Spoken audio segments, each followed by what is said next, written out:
Hello students, welcome to geometry-school.in। आज हम एक बहुत ही इम्पोर्टेंट टॉपिक लेकर आए हैं बच्चों। मैं और नितिन सर आपको बताने वाले हैं जो हमने पिछले काफ़ी टाइम से हम एनालाइज कर रहे हैं, और अभी जो RIMC का जो रिज़ल्ट आया उसमें हमने सब चीज़ें एनालाइज की, तो हम वहाँ से कुछ चीज़ें जो है निकाल कर लेकर आए हैं। नितिन सर ने इसमें काफ़ी मेहनत की कि कितने बच्चों ने फॉर्म भरा, उसमें कितनी लड़कियां हैं, ठीक है। और वही डेटा हम आज आपके साथ सामने लेकर आए हैं। जो बच्चों के अंदर डर है कि RIMC का एग्ज़ाम कितने बच्चे फॉर्म भरते हैं, ठीक है, और उसमें से कितने सेलेक्ट होते हैं, ये सब जो हवा है वो उसको निकालने के लिए हम आपके साथ आज आए हैं बच्चों। इस वीडियो को पूरी देखना, ठीक है, और हमारे चैनल को लाइक करना, सब्सक्राइब करना, जिससे कि आपको इस तरह की अपडेट आगे मिलती रहे।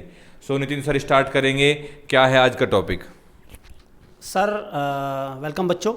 तो RIMC का एग्ज़ाम कितना टफ है, क्या वाकई में जितना इसका एक हवा है, जितनी एक ये भयावह सच्चाई है कि भाई RIMC में एक राज्य से एक बच्चा सेलेक्ट होगा, मेरा तो पता नहीं नंबर आएगा, तो उस सारी जो एक प्रकार से एक एक प्रकार से एक मिस इन्फॉर्मेशन जो प्रेजेंट है हमारे इसमें, तो हम उसको क्लियर करेंगे। RIMC में इतने फॉर्म कम फॉर्म क्यों हैं? इतना भी कठिन RIMC का एग्ज़ाम नहीं है, और लड़कियों की स्पेशल इसमें ज़्यादा लड़कियों के तो नंबर बहुत ही कम है, लड़कियों का फॉर्म का नंबर बहुत कम है। चलिए आप इसमें एक एक करके देखते हैं। ये लीजिए सर, इसमें जो आपने बताया ना कि जैसे लड़कियों के बारे में, तो जैसे सब बच्चों को पता ही है बच्चों, लड़कियों का तो पिछली 2000 जो आपका 21 है 2021 दिसंबर से ही अलाउ किया गया है। तो हमारे भारत की जो प्रतिभावान बेटियां हैं, लड़कियां हैं, उनको तो अभी तक यही नहीं पता कि RIMC में फॉर्म भरे जाने लगा है। तो वही डेटा मैं आपके साथ लेकर आए हैं बच्चे कि RIMC में कितने लड़कियां फॉर्म भर रही हैं, और उनकी, और आपको बताऊं, सीट भी इक्विवेलेंट है, जितनी लड़कों की है उतनी लड़कियों की सीट है, लेकिन लड़कियां फॉर्म ही नहीं भर रही। कुछ राज्य तो ऐसे जिसमें लड़कियों ने फॉर्म ही नहीं भरे हैं। चलो उसके बारे में डिस्कस करते हैं बच्चों। सर, आप अपने ये जो हमारा फाउंडेशन बैच शुरू है उसके बारे में बताइए। ये 10 जून से हमारा फाउंडेशन बैच स्टार्ट हो जाएगा। इसमें पहली क्लास जो है ओरिएंटेशन क्लास है, इसमें सब बच्चे इसमें ज्वाइन कर सकते हैं, सबके लिए है ओरिएंटेशन क्लास। और इसमें क्या है कि सारी इन्फॉर्मेशन आपको दी जाएगी, कैसे दिसंबर का सेशन में क्या स्ट्रेटजी रहने वाली है और कैसे हम तैयारी कराएंगे, वो पूरा फाउंडेशन बैच में सारी चीज़ें आपको प्रोवाइड की जाएंगी। तो आप इसमें ज़्यादा से ज़्यादा इस ओरिएंटेशन क्लास में आपको ज्वाइन करना है। तो इसमें हमारा जो ओरिएंटेशन बैच है बच्चों, ये 10 जून 2022 से शुरू हो रहा है, और जो दिसंबर सेशन के लिए, जो दिसंबर में जो एग्ज़ाम होना है, ठीक है, उसमें जो नितिन सर डिस्कस करेंगे, डिस्कशन ओवर 4 जून पेपर। जो बच्चों, देखो, सबसे पहले तो आपको मोटिवेट करना है कि हाँ, दिसंबर का एग्ज़ाम आपको क्रैक करना है, और दूसरा उसके जब आपको पता चलेगा कि पेपर आता कैसे है, तो वो सारा डिस्कशन उसमें होगा और हम स्ट्रेटजी डिसाइड करेंगे, ठीक है। तो ये सारा आपको 10 जून को ज्वाइन करना है। हमारी geometry-school.in ऐप है या वेबसाइट है, वहाँ पर जाना और बुक का डेमो में जाना, तो वहाँ से आपको ये हमारा कोर्स आप स्टार्ट कर सकते हैं। सर, ये फाउंडेशन बैच स्टार्ट हो जाएगा 10 जून से, है पूरा प्रॉपर, आपने पूरी इसकी इन्फॉर्मेशन है, तो इसको देखेंगे। अब हम देखते हैं आज का जो हम मेन कंसर्न है, ये देखिए, ये क्या है, इस बार का रिजल्ट आया है RIMC का। ये PDF पूरी RIMC की ऑफिशियल वेबसाइट पे अपलोड है, वहाँ से देख सकते हैं। अब सवाल ये उठता है कि RIMC का एग्ज़ाम टफ बहुत है, ये तो सबको पता है, टफ बहुत है। सब पेरेंट्स कहते हैं सर एक राज्य से एक बच्चा सेलेक्ट होना है, पता नहीं हमारे बच्चे का सिलेक्शन होगा कि नहीं। तो पहले इसकी एक सर एक भयावह सच्चाई आप इसकी बताइए सर, क्या? हाँ, तो बच्चों देखो, इसमें मैं आपको थोड़ा बता देता हूँ कि जैसे यहाँ पर 50% मार्क्स हम आपको इंडिविजुअल लेना है मैथ्स में, इंग्लिश में और जीके में, ठीक है। तो जो 200 का मैथ्स का पेपर है उसमें आपके मिनिमम 100 मार्क्स आने चाहिए, इंग्लिश 125 का उसमें 62.5 आने चाहिए, और जीके का 75 का उसमें 38 मार्क्स आने चाहिए। आप ये जो आप PDF देखोगे, इसमें मैक्सिमम बच्चे देखो, सबसे पहला ही बच्चा सिर्फ सीरियल नंबर 1 है, और उसके मैथ्स में भी 1 ही मार्क्स हैं। तो बच्चों ये क्या है कि बच्चों को प्रॉपर तरीके से मोटिवेशन नहीं है, इन्फॉर्मेशन नहीं है किस तरीके का पेपर आने वाला है। कुछ बच्चों को तो मैं आपको बताऊं, बात होती है तो बच्चे बताते हैं कि सर उसमें MCQ आएगा, लेकिन वहाँ तो जो है डिस्क्रिप्टिव आया, उनको पता ही नहीं था, ठीक है। तो अभी यहाँ पर हम सर बताएंगे इसमें आपको कि किस किस तरीके से कहाँ से कितने लड़कों ने फॉर्म भरा है। देखिए ये अब ये चार्ट, अब ये सच्चाई जो है, एक हकीकत आपके सामने आ चुकी है कि भाई मेरे बच्चे का एक राज्य में से सिलेक्शन होगा कि नहीं, राज्य लिखा हुआ है स्टेट आंध्र प्रदेश, बॉयज ने कितने ने फॉर्म भरा है, कितने बच्चे पेपर देने गए हैं, ये वो नंबर है। और ये जो आपके सामने नंबर है वो ये है कि गर्ल्स कितनी पेपर देने गए हैं, वो आपके सामने हो गया गर्ल्स वाला, वो हो गया गर्ल्स। अब सवाल देखो सर, ये कहते हैं कि एक राज्य में से एक ही बच्चा सेलेक्ट होगा, तो यहाँ पे तो देखो इस राज्य में गोवा में से तो एक ही बच्चे ने फॉर्म भरा है। दोस्तों ये तो फिर देखो बच्चों, यहाँ पर यही तो मतलब सोचने वाली बात है कि आंध्र प्रदेश ने ओनली 64 बच्चों ने फॉर्म भरा है। क्या आप 64 बच्चों में से भी नहीं अपना नंबर निकाल पा रहे हैं? ठीक है, अरुणाचल प्रदेश 11 और आप गोवा जाओ तो गोवा में तो सिर्फ बच्चे ने एक ने ही फॉर्म भरा, लड़की ने तो फॉर्म भरा ही नहीं है। ठीक है, दिल्ली में 97 कुल, और उसमें से 29 लड़कियां अलग से, 97 बॉयज ने फॉर्म भरा है। सबसे ज्यादा तो यहाँ पर जो मैं इस टेबल की बात करूँ 244 बिहार से। ठीक है, इसमें सबसे ज्यादा बच्चे वैसे फॉर्म जो भर रहे हैं वो भर रहे हैं कहाँ से सर? हरियाणा से सर। हरियाणा और उत्तराखंड, जिनको थोड़ा सा इसके बारे में ज्यादा पता है। हरियाणा से 236 बच्चों ने फॉर्म भरा है, ठीक है, और बॉयज ने, और 51 गर्ल्स ने फॉर्म भरा है। हिमाचल प्रदेश 88 ओनली। जे.एंड.के, हालांकि जे.एंड.के काफ़ी मतलब हमारे पास भी काफ़ी बच्चे जे.एंड.के से पढ़ रहे हैं, तो जे.एंड.के में थोड़ा सा यहाँ पर as comparison to other state थोड़ा ज़्यादा है। सर देखिए ज़्यादा तो है, लेकिन आप ये नंबर देखो ना, बिलो 100 है बहुत सारे में। तो मुझे तो ऐसा लग रहा है कि भाई एक बात देखो आप, अगर मैं एक राज्य को लेकर चलता हूँ, लेट अस सपोज हरियाणा को ले लेते हैं। हरियाणा भाई छोटा राज्य है पर लेकिन इतना भी छोटा नहीं है, बस 236 विद्यार्थी सिर्फ पेपर देने गए हैं, और गर्ल्स में ओनली 51।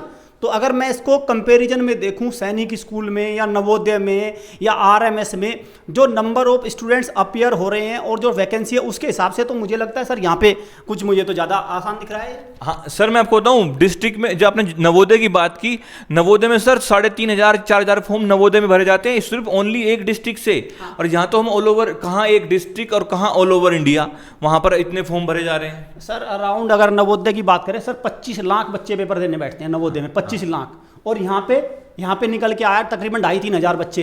तो अगर देखा जाए तो जो एक प्रकार से एक हवा जो बना हुआ है कि आरएमसी बहुत टफ है, एक राज्य से एक बच्चा सेलेक्ट होता है, अरे राज्य से बच्चे अपीयर भी तो नहीं हो रहे हैं, राज्य से कितने, अगर Kerala sir most literate state है, 28 बच्चे मात्र पेपर देने गए हैं, सिर्फ 28 स्टूडेंट्स सिर्फ जिन्होंने पेपर दिया है। ये है केरला जैसे लिटरेट, हाईएस्ट लिटरेसी रेट वाले राज्य की सच्चाई। और झारखंड 26, हिमाचल प्रदेश 88। तो ये अगर मैं स्कोर और कुछ बड़े राज्य देखते हैं हम लोग, मध्य प्रदेश 130, सबसे ज़्यादा महाराष्ट्र सर, हाईएस्ट जो अपीयर हुआ है महाराष्ट्र से हुआ है सर। हाँ, महाराष्ट्र से 299, 300 तो तब भी ये भी नहीं पहुंच पाए, 299 बॉयज और 40 गर्ल्स। तो बच्चों आप ये देखो क्या डेटा है। Mizoram only 2 students. सर ये गर्ल्स को देखिए, गर्ल्स को, और गर्ल्स देखिए बच्चों, मेघालय में 0, किसी ने फॉर्म नहीं भरा, मिजोरम से किसी ने फॉर्म नहीं भरा, नागालैंड, उड़ीसा किसी ने फॉर्म नहीं भरा। तो बच्चों आज हम इस वीडियो को लेकर आए, इसका मकसद ही ये है कि यू कैन डू इट, आप फॉर्म तो भरिए, लेकिन इसमें भी काफ़ी दिक्कत है कुछ हमने, लेकिन ये भी बात है कि बच्चे फॉर्म भर रहे हैं लेकिन उनके फॉर्म कैंसिल हो जा रहे हैं, उनके कॉल लेटर नहीं आ रहे, एडमिट कार्ड नहीं आ रहे। तो वो भी चीज़ें हम बताएंगे कि कहाँ पर आपको किन चीज़ों का ध्यान रखना है। सर ये देखिए उत्तर प्रदेश कितना बड़ा स्टेट है, ओनली 217। बताओ, ये सोचने वाली बात है। 217 बच्चों ने फॉर्म भरा है, और गर्ल्स ओनली 30 गर्ल्स हैं। और ये देखिए राजस्थान में 36, पंजाब में 10 गर्ल्स, मतलब ये नंबर बहुत कम है। एक बार टोटल पे आते हैं, अब टोटल देखते हैं, अब टोटल क्या सीन बनता है। ये उत्तराखंड में 259 है सर, ज़्यादा नहीं है उत्तराखंड में भी। और ये वेस्ट बंगाल में 34, देखिए इतना बड़ा राज्य है वेस्ट बंगाल। दादरा नगर हवेली में बॉयज का 0, बॉयज ने फॉर्म ही नहीं भरा, बॉयज ने फॉर्म ही नहीं भरा है। तो ऐसे में आप जो कहते रहे सर, ये है अब सच्चाई पूरी, ये पूरी सच्चाई है। हाँ। देखो बच्चों सोचो इसके बारे में, हमारा 138 CR करोड़, 138 करोड़ के आसपास पॉपुलेशन है, इतना बड़ा देश है, उसमें से और 18 से 40 और मतलब उससे नीचे जो हमारी जो पॉपुलेशन है, जो आपके एज की पॉपुलेशन है, वो सबसे ज़्यादा इस टाइम पर है। और उसमें से 2638 बॉयज़ ने फॉर्म भरा है और ओनली 548 गर्ल्स ने फॉर्म भरा है जिन्होंने एग्ज़ाम दिया है, जो एग्ज़ाम में अपीयर हुए हैं। हम तो उन्हीं को मानेंगे कि उन्होंने फॉर्म भरा है भाई। क्यों? क्योंकि सीरियस ही वो हैं जो पेपर देने गए हैं, फॉर्म तो सब भर देते हैं। ठीक है, तो ये काफी जो है सोचने वाली बात है बच्चों। सर इसमें अगर इसको कंपटीशन को निकाले, इसका परसेंटेज में देखें तो तकरीबन 3000 बच्चे पेपर देने गए, 3000 बच्चों में से 100 बच्चे सेलेक्ट होने हैं। भाई 28 गर्ल्स 50 बच्चे सेलेक्ट मान के चलिए एक पेपर देने में, 50 बच्चे 3000 में से। तो अगर मैं देखूं तो 60 बच्चों में से एक बच्चा सेलेक्ट हो जा रहा है। 60 बच्चों में से एक बच्चा तो बेहद कम है। आज की डेट में अगर नवोदय भी देखो, आरएमएस भी देखो, सैनिक भी देखो, तो वहाँ पे तो जो रेशो है वो बहुत कम है। वहाँ पे बच्चे 1000 में से 1-2 बच्चे सेलेक्ट होते हैं, लेकिन ये यहाँ रेशो बहुत कम निकल के आ गया। ये सर अब बात सर इस पर करते हैं कि ये इतना अपीयरेंस का रेशो कम क्यों है, ये इन फैक्टर पे बात करिए सर। हाँ, तो सर इसमें जो मेरे हिसाब से जो मैंने अभी तक देखा है उसमें सबसे बड़ा जो फैक्टर है सर वो है एज फैक्टर। एज फैक्टर लोगों को ये ही नहीं पता है कि एज क्या है, एज कितनी होनी चाहिए आपके बच्चों की।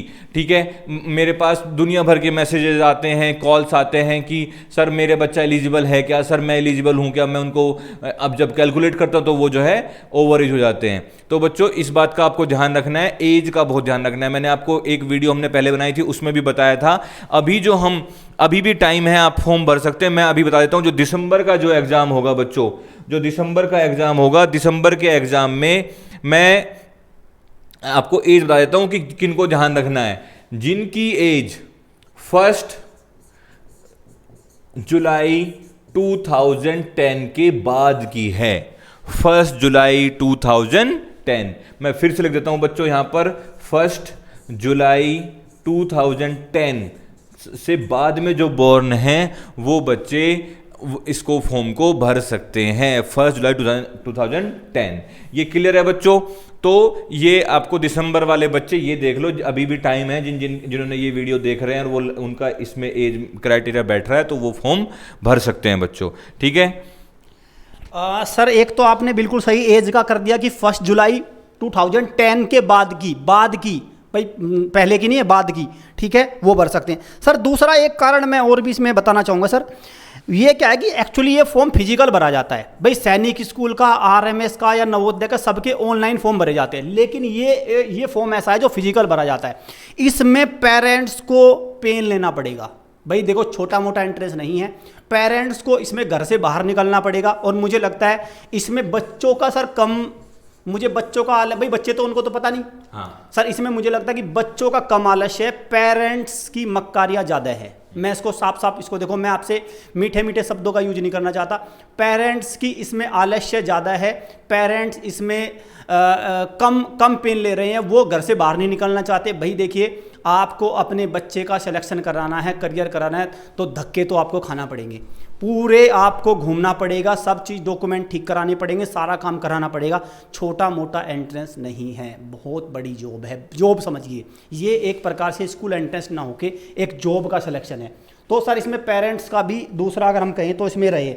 अब सर डॉक्यूमेंट्स में कौन कौन से मिसमैच डॉक्यूमेंट्स हुआ था? सर जैसे अभी हमने डिस्क्रिपेंसी देखी थी फॉर्म जो डॉक्यूमेंट्स में, तो हम सब बच्चों आपको ध्यान रखना है, एक सब बच्चों का जो फॉर्म भर रहे हैं उनका आधार कार्ड प्रॉपर होना चाहिए। और आधार कार्ड में नेम, आपके स्कूल के साथ नेम और आधार कार्ड का जो नेम है और with date of birth, father's name, ये सब कुछ प्रॉपर मैच होना चाहिए। ठीक है, ये सबसे बड़ा मैटर है बच्चों। बहुत सारे बच्चों का आधार कार्ड में डेट ऑफ बर्थ अलग है, स्कूल में डेट ऑफ बर्थ अलग है। ठीक है, बर्थ सर्टिफिकेट में डेट ऑफ बर्थ कहीं अलग है। तो आपको 3 जगह पर, कहाँ पर, ये आपका आधार में, ठीक है, आधार आपका जो आपका बर्थ सर्टिफिकेट होता है वहाँ पे, आधार, बर्थ सर्टिफिकेट और आपका स्कूल का जो भी डॉक्यूमेंट है, इन तीनों जगह पर आपके डेट ऑफ बर्थ और नेम प्रॉपर मैच होने चाहिए बच्चों। और जब आप फॉर्म भरोगे तो उसके साथ आपको आधार कार्ड भी अटैच करके भेजना है। बहुत सारे बच्चों ने आधार कार्ड नहीं भेजा तो उसका जो है मतलब एडमिट कार्ड नहीं आया था बच्चों। सर इसकी डॉक्यूमेंट वेरिफिकेशन प्रोसेस इतनी ज़्यादा है कि बहुत सारे बच्चों का एडमिट कार्ड रिजेक्ट हो जाता है। अगर मम्मी पापा का नाम में भी मिसमैच है सर, ये रिजेक्ट हो जाएगा। अगर आपकी डेट ऑफ बर्थ में आपका लास्ट नेम कुछ और है, आपकी टीसी में कुछ और, तो रिजेक्ट हो जाएगा। तो इसलिए बहुत ध्यान से सारी चीज़ों को समन्वय करके हमारे नंबर पे कॉल करके भी आप इन्फॉर्मेशन ले लीजिए, हम भी आपकी हेल्प कर देंगे, वो ऐसा उसमें नहीं है। तीसरा सर एक कारण और भी है, वो क्या है, सब पेरेंट्स को क्या लगता है कि भाई एक राज्य से एक बच्चा आएगा तो हमारे बच्चे का सिलेक्शन, अरे एटलीस्ट आप इस बात पे मत जाइए, कम से कम आप इसको एटलीस्ट इसको फॉर्म तो भरिए। फॉर्म तो भरिए भाई, सिलेक्शन होगा या नहीं होगा वो एक अलग मैटर है, एटलीस्ट आप फॉर्म तो भरिए।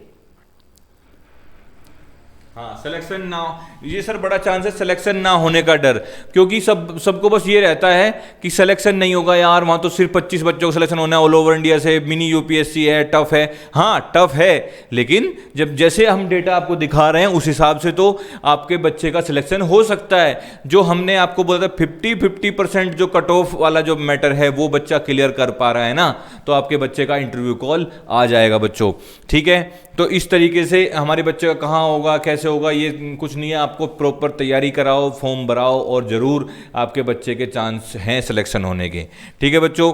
तो और एक सर बता रहे थे कि RIMC सैनिक और RMS में जो डिफरेंस है बहुत सारे लोगों को यही नहीं पता है, इसके बारे में सर बताएंगे आपको। हाँ सर, देखिए बच्चों, भाई क्या लगता है कि भाई सैनिक का फॉर्म भर दिया तो भरा गया RIMC का फॉर्म। भाई सैनिक का फॉर्म अलग है, RIMC का अलग है, RMS का अलग है, नवोदय का अलग है, सबके फॉर्म अलग है। सबसे मुश्किल है RIMC का फॉर्म भरना। दिसंबर के जो पेपर होगा उसका फॉर्म अभी मंगा लीजिए, अभी मंगा लीजिए। ओरिएंटेशन क्लास में आपको आना है और ओरिएंटेशन क्लास में आपको प्रॉपर यहाँ पे सारी गाइडेंस दी जाएगी। सर ये हमारी हॉस्टल फैसिलिटी है, बच्चे अगर हॉस्टल के थ्रू तैयारी करना चाहे तो यहाँ पे आ सकते हैं, और या आप हमारे किसी भी गिवन नंबर पे कॉल कर सकते हैं हॉस्टल फैसिलिटी के लिए। आपको जो है हॉस्टल की इंक्वायरी है आपके पास, मतलब हमारे दिए गए नंबर पे कर सकते हैं और आप हॉस्टल में रहकर भी एडमिशन ले सकते हैं, ठीक है बच्चों। तो और आप हमारी ऐप या ऐप हमारी प्ले स्टोर से डाउनलोड कर सकते हैं, ज्योमेट्री स्कूल के नाम से हमारी ऐप है, ठीक है। और हमारे चैनल को लाइक करें, सब्सक्राइब करें, जिससे कि आपको बेहतर अपडेट्स मिलती रहे। सो अब ये मुझे लगता है आपका ये आखिरी में ये हवा ख़त्म हो गया होगा, फिनिश हो गया ये बात कि मेरा एक राज्य में से, भाई एक राज्य की तो बात बाद में, जब फॉर्म ही नहीं भरे जा रहे हैं तो बच्चों बिल्कुल कमर कस लीजिए, इससे मत घबराइए कि मेरा सिलेक्शन होगा नहीं। आपको सबसे पहले फॉर्म भरना है और पेपर को देने जाना है। सो स्टूडेंट, सर मैं एक बात और बताऊंगा, ये ना बच्चों के बहुत सारी दिक्कत ये है कि फॉर्म बड़ा लेट आता है वहाँ से। हाँ बच्चों, कम से कम 10 दिन लग जाते हैं फॉर्म का वहाँ से आने में, इसलिए टाइम से फॉर्म मंगा लेना। और किसी ने पहले से फॉर्म मंगाया हुआ हो तो वो फॉर्म यूज कर सकता है दूसरे मतलब अगले वाले एग्जाम के लिए जिसने ना भरा हो तो इसलिए बच्चों टाइम से फॉर्म मंगाओ। मैं कह रहा हूँ कि जैसे ही उसका आए तो फॉर्म तो जितनी जल्दी मंगा सकते हो मंगा लो।